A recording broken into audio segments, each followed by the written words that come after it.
संस्कृत साहित्य में हम आज नीति कवियों की बात कर रहे हैं। पहले नीति कवि की बात करेंगे तो भर्तृहरि का नाम आता है, जिनकी 3 रचनाएं थी, नीति शतकम, श्रृंगार शतक, वैराग्य शतक। ये ध्यान रखना भैया, मोस्ट इंपोर्टेंट क्या है, नीति शतक है यहाँ पे। कौन से नीति शतकम, ठीक है, जो भर्तृहरि की है, ठीक है। फिर बात करूंगा वाक्यपदीयम, व्याकरण ग्रंथ है ये वाक्यपदीयम, जो भर्तृहरि द्वारा रचित है, ये मोस्ट है वाक्यपदीयम। पूछ लिया जाता है एग्जाम की दृष्टि से भी महत्वपूर्ण है। कौन सा? वाक्यपदीयम, ठीक है। वाक्यपदीय व्याकरण ग्रंथ है जो भर्तृहरि द्वारा क्या है, रचित है भैया। इन सब में जो सर्वप्रसिद्ध, इन तीनों में से जो रचना उनकी सर्वप्रसिद्ध रचना है वो कौन सी भैया? नीति शतकम है। अब नीति शतकम की बात करूंगा तो यह गीति काव्य, मुक्तक काव्य, मुक्तक और नीति काव्य है, जिसमें 109 श्लोक है। कितने भैया? 109। क्या है भैया? ये गीति काव्य है, 109 श्लोक है इसमें। नीति शतकम में जो मंगलाचरण है, जो नीति शतकम का जो मंगलाचरण है वो भगवान पर ब्रह्म को की स्तुति की गई है। किसकी गई है? भगवान पर ब्रह्म की क्या की गई है भैया? स्तुति की गई है। कौन से मंगलाचरण होंगे? नीति शतकम का जो मंगलाचरण है, भर्तृहरि की जो नीति शतकम है, उसके मंगलाचरण में भगवान पर ब्रह्म की क्या की गई है भैया? स्तुति की गई है। मोहन पंडिता नाम विभूषणम, क्या भैया? मोहन पंडिता नाम विभूषणम, ये दे रखा है, ये उक्ति है, ध्यान रखना। ये किस में मिलती है? नीति शतक में मिलती है। मोहन पंडिता नाम विभूषणम, ठीक है। वाग भूषणम सतत भूषणम, ये भी ध्यान रखना। ये उक्ति भी किसकी है भैया?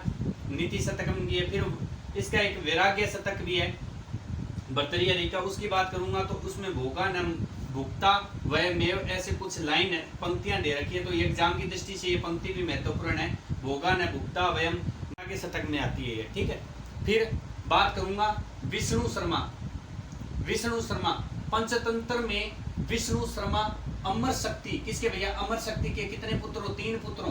3 पुत्रों को 6 मास में विद्वान बनाता है। कितने पुत्रों को भैया?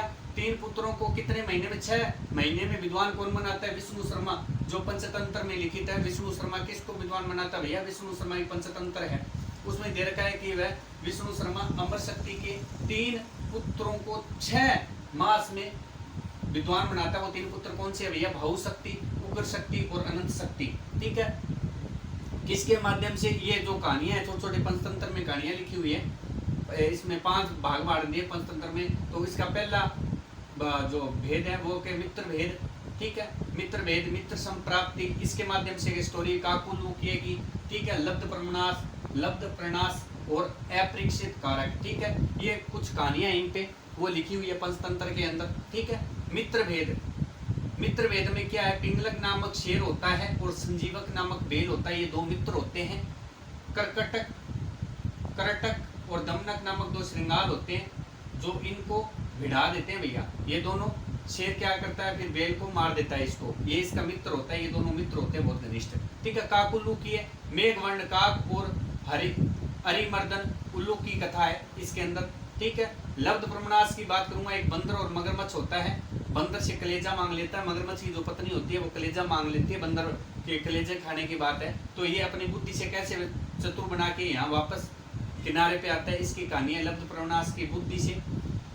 अपरीक्षित कारक की बात करूंगा तो इसमें नेवला की कहानी है। एक नेवला एक बच्चे को बचाता है सांप से, तो जो उसकी माता होती है वो आती है और नेवला गेट पे होता है, तो उसके मुंह से खून हुआ चिपटा हुआ देखती है।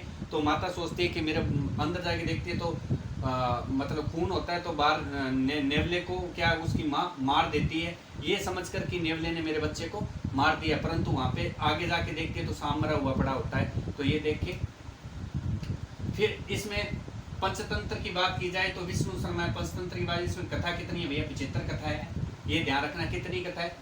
75 कथा, याद रखना। विष्णु शर्मा की है पंचतंत्र, ठीक है। आज के लिए बस इतना ही, आगे हम एक और नीति कवि के साथ लौटेंगे। धन्यवाद।